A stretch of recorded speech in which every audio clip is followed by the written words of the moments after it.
Hey friends, so in this video I'm gonna be sharing with you my experience at a Japanese hot spring in Hakone.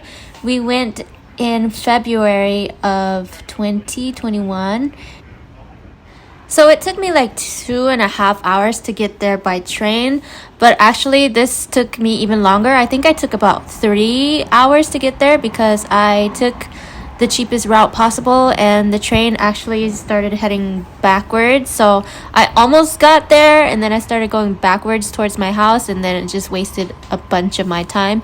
But if you ever do go to Hakone, you can just take a romance car straight from Shinjuku station all the way to Hakone.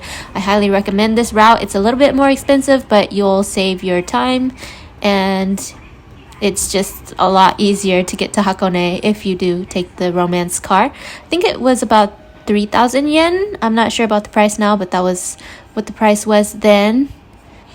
When we got to the city, it was really quiet. There wasn't a lot of people there. It was really nice actually, and you could tell that people were staying home because of COVID. There was this duck. It was just chilling. It honestly reminded me of Spirited Away. I felt like I was in that town where Chihiro was. It was just dead and there was a ton of bathhouses everywhere. Hakone is known for its hot springs. Look at this picture. It's straight out of a Studio Ghibli movie. And there was 2 random oranges. But yeah, the onsen we stayed at was called, it was called Okada Onsen. It was at the top of the hill, so we had to walk upwards quite a bit. On our way up, there was this really pretty waterfall. What was really cool was that there were so many hot springs here that the sewers would evaporate hot water. I think we walked for about 15 minutes to get there. There was this scary building on the way and it just felt really haunted, but in a good way, kind of like Spirited Away.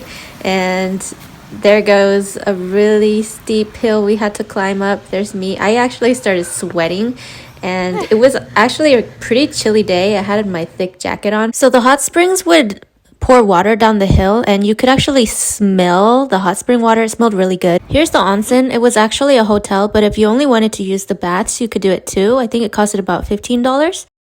Here it is, Hotel Okada. The hot spring was at the very top floor of the hotel. There was a waiting room with vending machines before you get into the place where you change your clothes. So I wasn't allowed to record anything past this point, but basically there was naked people everywhere, so yeah, kind of can't help it. This is exactly what the onsen looked like. It was freaking amazing. And the water is really hot. You could see the mountains. It was just such an amazing experience. I highly recommend it. If you don't have tattoos, if you do, I'm sorry.